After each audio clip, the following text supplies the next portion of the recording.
How dare the maid skimp on cooking? Theo yelled at me, anger in his voice. The word maid made my heart turn cold. It's been 2 years since Theo and I got married. All this time, had he seen me not as his wife, but as a maid? Tears blurred my vision. It wasn't the shouting that startled me. It was the frustration and sadness that made me cry. You think crying will get you off the hook? Theo's sharp voice followed. Then, something was thrown at me. Even through my teary eyes, I knew it was dangerous. Instinctively, I crouched down. Something flew over my head. And then it crashed against the wall, breaking with a loud sound. Cautiously, I looked to see what it was. It was a beer bottle. What if it had hit me? I felt a deep fear. And then, I thought. I can't take it anymore. I can't stay with Theo. Just leaving isn't enough. I need retribution. He must understand the humiliation and pain I've endured. As I stood up, resolved, I heard footsteps behind me. My name is Iris Smith. I'm a 29-year-old housewife. It's been 2 years since I married Theo, but we haven't been blessed with children yet. Instead, about 6 months ago, we started living with my father-in-law, Cody. Last March, his wife, for me, my mother-in-law passed away, leaving him alone. Can't leave Dad alone in the house. Right. After discussing this, we invited him to stay with us. We're in an apartment now, but we're planning to buy a new house next spring. Theo's income is decent, and we're living comfortably.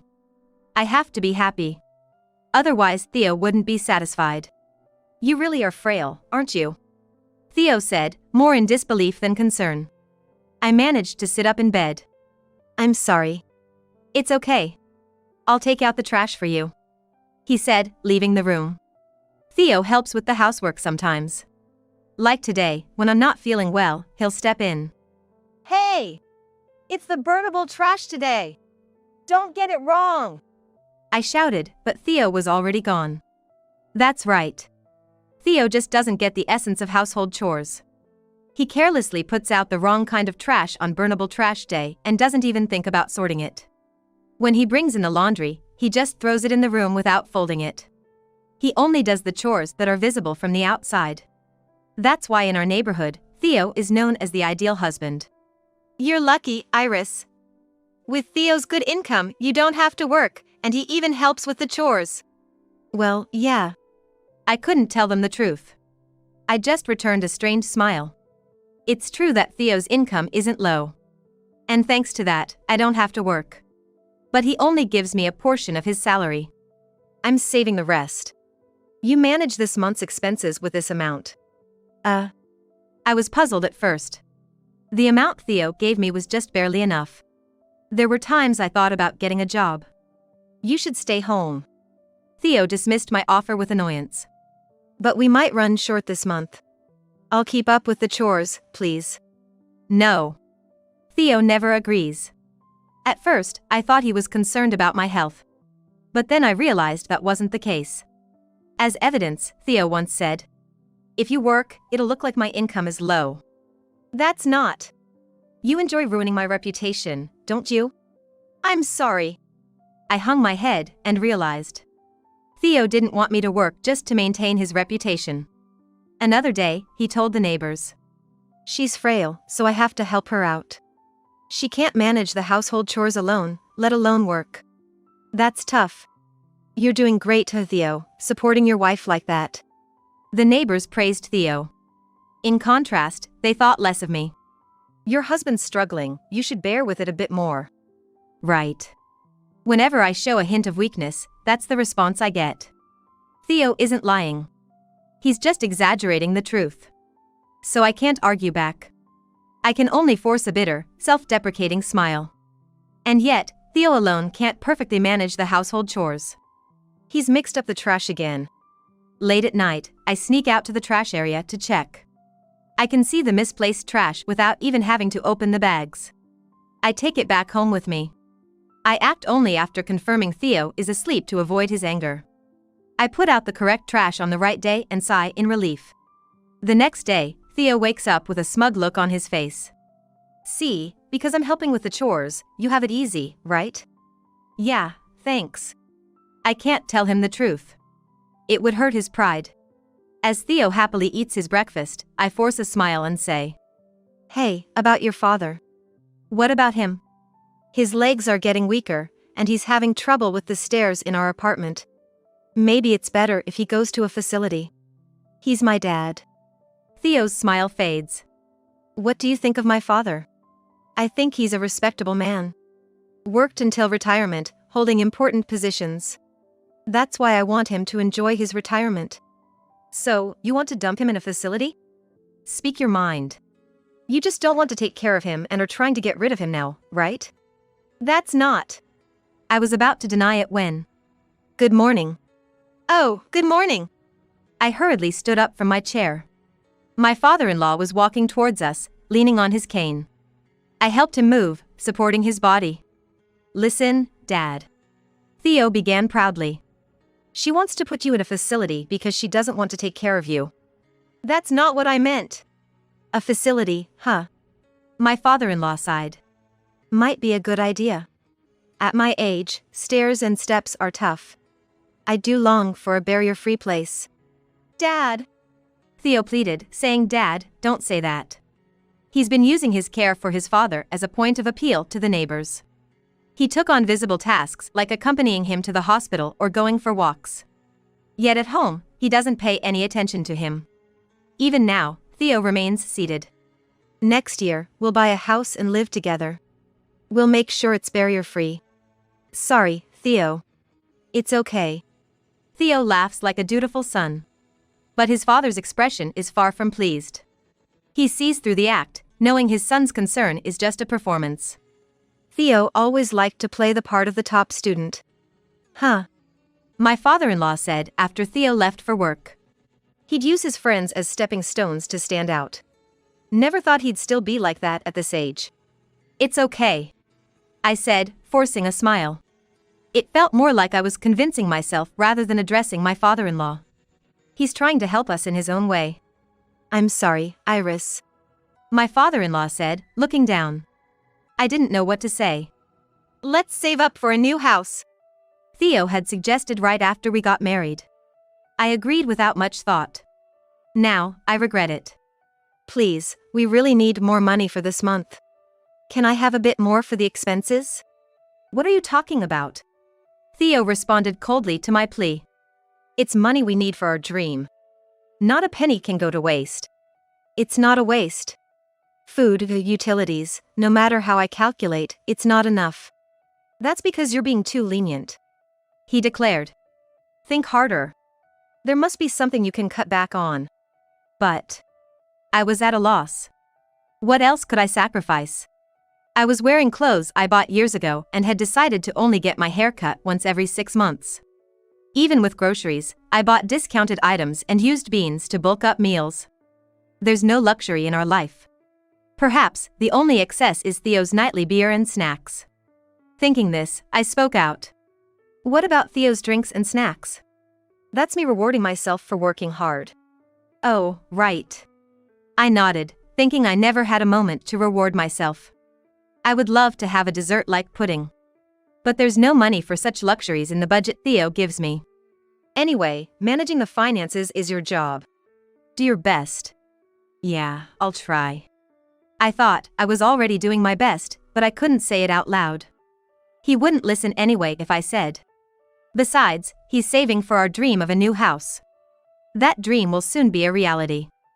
Theo is working hard for that. "I'll do my best." "That's the spirit," Theo replied with a satisfied smile. "I'm gonna take a bath. Can you get my change of clothes ready?" "Got it," I said, taking his jacket from him. At that moment, I was struck by a realization. Theo's jacket smelled of perfume. He doesn't wear perfume. Then why? "Iris? What's wrong?" "Nothing," I said with a forced smile, covering up my turmoil. Inside, I was near panic. Why would Theo's jacket have the scent of perfume on it? Had someone been close to him? A woman? Who could it be? It could be a coincidence. Maybe someone wearing perfume was near him on a crowded train. I thought so. But the more I thought about it, the more my suspicions grew like a balloon. I couldn't convince myself. Theo might be cheating. I had reached that conclusion. Despite Theo working hard every day. Doubting him seemed terrible. I thought so, but I couldn't stop. I thought about confiding in my father-in-law, but decided against it. He already lamented Theo's true nature. I didn't want to trouble him further with Theo's issues. This was something I had to bear alone. If I'm going to keep doubting. A few days later, with a sense of desperation, I contacted a private investigator. I hoped for Theo's innocence to be proven. While wishing for that, I requested an infidelity investigation. The results came quickly. I hesitated to open the envelope, struggling with my decision. Finally, I pulled out the documents. No way. I was speechless. There were photos of Theo, looking intimate with a young woman. Photos capturing their intimate moments were enclosed. Theo. I collapsed in tears. Theo. Why? I looked at the photos while crying. Incredibly, Theo had been visiting the construction site of our new house with his mistress. What was he thinking? As I read further into the investigation results, it turned out that most of the money Theo claimed he was saving was actually being spent on his mistress. He makes me live like this, yet he's with her. I see now. A wave of emotions surged from the pit of my stomach. It was a mix of sadness and anger. I couldn't bear it anymore. When Theo comes home today, I'll show him these results. I decided. But it felt pointless. What would confronting him with the truth achieve? Theo would surely be furious. He probably never gives in. What would I do then? What did I want to do with him? I don't want to break up. I blurted out involuntarily. Despite his betrayal, I still couldn't bring myself to hate Theo. I loved him so much, that's why I married him. But what about him? Does he still love me? I don't know. But I didn't want to break up. I wanted to pretend I hadn't seen anything and continue living with Theo. In our new house, with my father-in-law. And maybe eventually have children. I dreamt of such a life, but my thoughts crumbled with my tears. It can't be true. This can't be happening. I felt nauseous as I cried. I locked myself in the bathroom. The nausea wouldn't go away. After taking some medicine, I barely made it to my bed. It was already evening when I looked at the clock. I have to prepare dinner. But I couldn't move. Theo would be home soon. What should I do? In desperation, I made a decision. I'm sorry. I'm feeling sick today. I couldn't cook, so can you make do with this? I said this to Theo as he came home, observing his reaction. The dinner table was laid with frozen ready-made dishes. These were mainly things I had stocked up to satisfy my hunger at lunch. Pasta and hamburgers. They must have been Theo's favorites. However, Theo glared at me furiously. Don't mess with me, Theo had said in a low, grumbling voice. What do you mean by a maid skipping cooking? He shouted. His loud voice, filled with anger, made me cower. Tears streamed from my eyes. Not out of fear, but frustration. Maid. So, that's how Theo saw me. Not as his wife, but just as a working maid. You think crying will get you off the hook? He shouted sharply, grabbing something and throwing it. I instinctively crouched down. Crash. The sound of something breaking. Turning around, I saw a beer bottle had hit the wall and shattered. The remaining contents slowly stained the floor. I've had enough. I suddenly thought. I can't stay with Theo anymore. But just leaving wasn't enough. Theo had called me a maid. Then, I had the right to ask for compensation. Compensation, in the name of retribution. Just as I was about to stand up, I heard footsteps from behind. What's all this noise? It's none of your business, Dad, Theo said dismissively. But my father-in-law saw the shattered beer bottle on the floor and seemed to understand everything. His face turned as fierce as his son's. His usual gentleness was nowhere to be seen. You raised your hand against your own wife. What are you doing? I had no choice, Theo said, his voice turning weak. He hung his head like a scolded child, casting his eyes around. His gaze turned to me. As if expecting help, but I had no such obligation. Enough, my father-in-law said, crossing his arms and watching Theo. He was unable to say anything back. Even Theo seemed to realize that throwing the beer bottle was a mistake. If it had hit me, he could have been arrested on the spot. No. It's not excusable just because it didn't hit. The fact that Theo threw the beer bottle is undeniable. Iris, thank you for everything. But I can't let my son treat you this way anymore. Could you please leave him? Dad! I was planning to do that. I replied, showing my respect with a salute to my father-in-law. Thank you for everything until now, father-in-law. Hey, Iris! Your maid is quitting today. Goodbye. I said formally, then stepped out into the hallway. I began to pack my belongings from our shared room. Goodbye, goodbye. I repeated to myself. With each repetition, the last of my love and attachment to Theo faded. This is right. I had come to see Theo as less than a stranger. Left behind were the numerous humiliations he had caused me. I would have to carry these memories for the rest of my life. What will I do now? I muttered, almost simultaneously as Theo entered the room.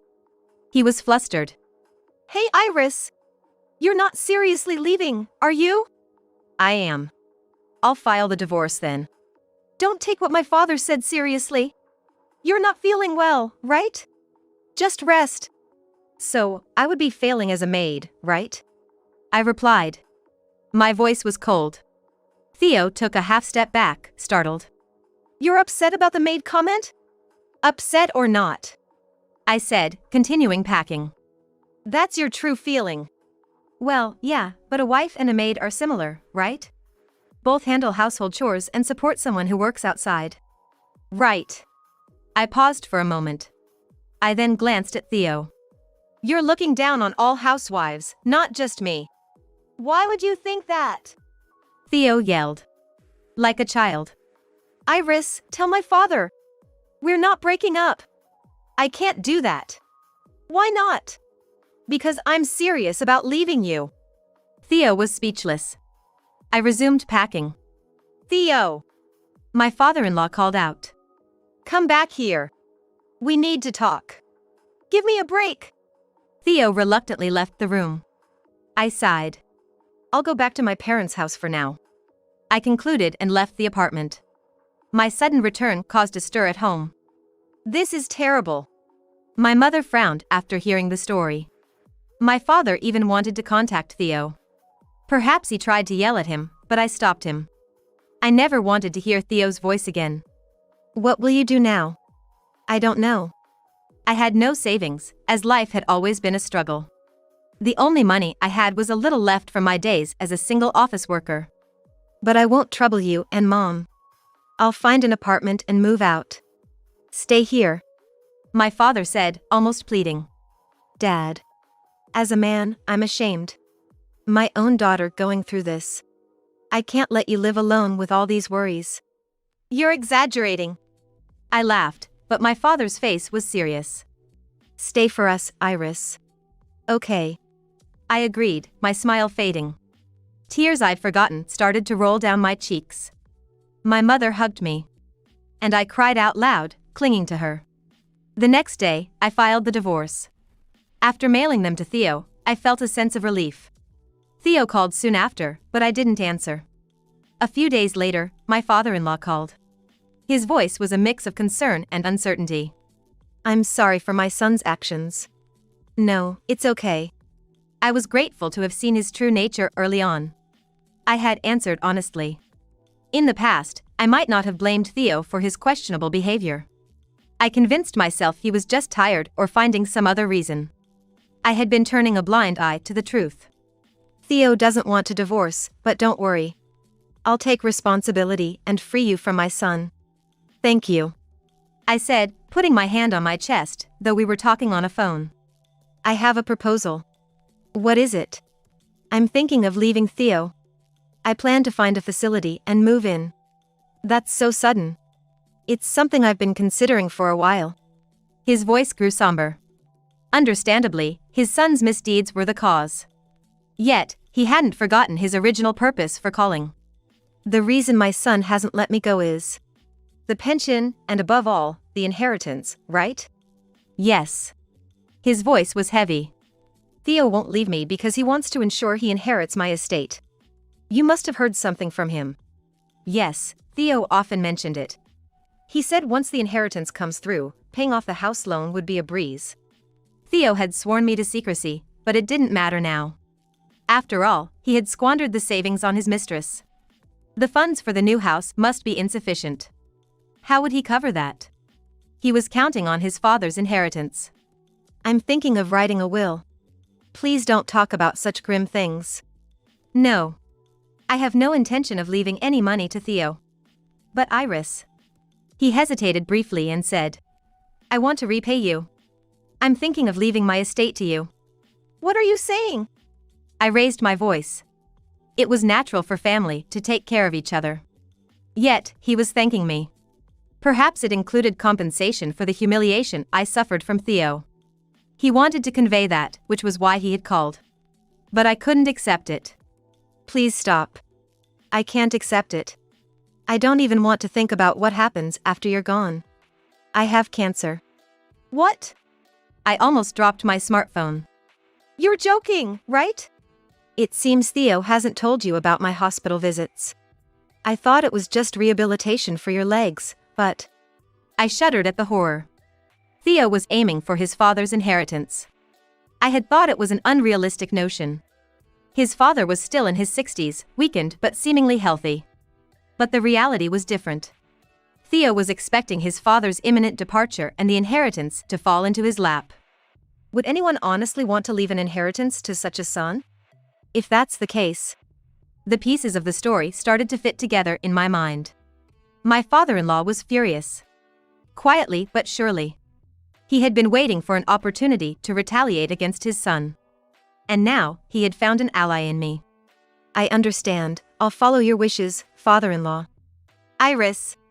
But in return, could you help me with something? What is it? I want to give Theo and his mistress a taste of their own medicine. I said honestly. My father-in-law had opened up to me. So now it was my turn to be candid. Theo plans to move in with his mistress into the new house after our divorce. That foolish son. But before that, I'm going to make sure he breaks up with her. I had a plan. And if my father-in-law supported it, there could be nothing more reassuring. 3 days later. Theo called me furiously. Iris. What did you tell my father? What do you mean? I feigned ignorance, even though I knew exactly what he was talking about. His voice trembled as he spoke. My father is going to disinherit me. If that happens, all his money won't go to you. I said calmly. Theo's voice became frantic. Not just that. He met with Mary, my girlfriend, and persuaded her to break up with me. He told her about how I threw a beer bottle at you and called you a maid. But all of that is true, right? I thought to myself that Theo had it coming. He looked down on women. Once his true nature was revealed, any woman would leave him. Especially someone who extracted money from him like water. I couldn't believe she loved Theo for who he was, but rather was attracted to his financial appeal. Mary said she didn't think I was that kind of person. But you are that kind of person. What's your problem? Theo lashed out. But I didn't care. I was the one who had informed my father-in-law about the mistress. You're bold, Theo. What? Choosing a mistress from the same apartment complex. I was utterly dismayed. It was a clear sign of how little he regarded me. But, if it weren't so, my father-in-law, with his bad legs, wouldn't have been able to meet the mistress. You're the one who instigated my father. Why would you think that? Ignoring my question, Theo continued angrily. This is roundabout. If you wanted me to break up with Mary, you could have told me directly. Instead, you embarrassed me by having my own father expose my shame. That would have a bigger impact on you. I replied calmly. There was no winner's satisfaction. There was only emptiness. You knew and sent my father to humiliate me further. Even if that's true, what of it? You're disowned by your father. The inheritance you relied on won't come. Give up on the new house. I said, ready to end the call. Theo had nothing left. His mistress had left him. And his dream of a new home had vanished. Wait. What now? Is that all? What do you mean? I was genuinely perplexed. Theo continued. The recipient of my father's inheritance, it's you, right? Quite the turnaround from a maid to this. You still think of me as a maid? Of course. He retorted, trying his best to hurt me. He was miserable and wanted to drag me down with him. Such spiteful thinking must have been at play. It was just as I thought. Theo. What? You're really predictable, Theo. But thanks to that, you've helped me. I've recorded this conversation. I'll use it when I demand alimony from you. What? He exclaimed in shock. Don't joke around. The more you talk, the worse it gets for you. That's the kind of person you are. Damn it! Theo sounded utterly frustrated. Alimony? After taking the inheritance, you still want to bleed me dry? Yes. I wouldn't be satisfied otherwise. To be honest, the money didn't matter. All I wanted was an apology from him. It should have been enough. You greedy woman. He finally said in a fit of sour grapes, ending the call. I sighed. He still doesn't understand how wrong he was. Muttering to myself, I spread out the documents on the table. Evidence of Theo's infidelity. Copies of a diary I kept, detailing the cruel actions Theo had continuously taken against me. I gathered these and sent them anonymously to the company where Theo worked. Then I found out what happened to Theo from a desperate call he made to me. Just stop it. My reputation is in tatters. I can't stay at my job, and I'm being ignored by the neighbors. But it's all true. If you wouldn't admit it, let others judge. That's what I thought. And they judged Theo as the bad guy. Still, he continued to defend himself. Now I'm unemployed and you want alimony? I can't pay that. Really? But you had that savings. I reminded him. He seemed taken aback. I spent all that money on Mary. I don't have a penny left. That's pathetic. Mary too had left him after all his devotion. I wonder what Theo, who can't cook for himself, looks like now. Now, unemployed Theo must be in a pitiful state, holed up in his apartment, which couldn't last long. Once his food runs out, he'll have to go outside. And when he does, he'll face the cold stares of the neighbors. All at once. Come back to me. Why would I? If you come back, it'll clear up the misunderstandings the neighbors have about me. Misunderstandings? That's right. It's all your delusion. His tone softened. You were weak and couldn't work or manage household chores properly. I was supporting you, Iris. So? I felt a cold wind blow through my mind as I spoke. That's how you treat me as weak and try to owe me a favor. I don't want to owe you a favor. I won't be fooled again. No matter what you say, you can't undo those words. I declared, referring to the day he called me a maid. Our relationship as husband and wife had ended then. It could never go back to how it was. Goodbye, Theo. Iris. Wait, Iris. Theo's desperate shout echoed in my ears. I frowned and ended the call. My father-in-law contacted me. The facility you recommended is great. I'm glad. He had achieved his dream of barrier-free living. I don't have long left. I just want to live comfortably. Cody. I informed my father-in-law that I would visit him soon. Theo tried contacting me several times, but I ignored him. Eventually, it became bothersome, so I changed my phone number. After convincing my worried parents, I now live in a different city. My apartment is smaller than before, but the rent is cheaper. I was enjoying my freedom. Theo had assumed I couldn't work, but that wasn't true. Since working every day was physically demanding, I started a part-time job with an adjusted schedule. The manager was understanding about my health condition. That's tough, but I think you're doing great, Iris. Thank you. I replied, truly happily. Holding my paycheck, I felt elated. I could live on my own strength. I earned this myself. The days when I was controlled and forced to depend on Theo. I had escaped the nightmare. Though I often missed work and my salary was modest. It was enough to pay rent with some left over. With what I have now, I can survive. I've really gotten the hang of saving money. I mused, not sure if I was impressed or dismayed.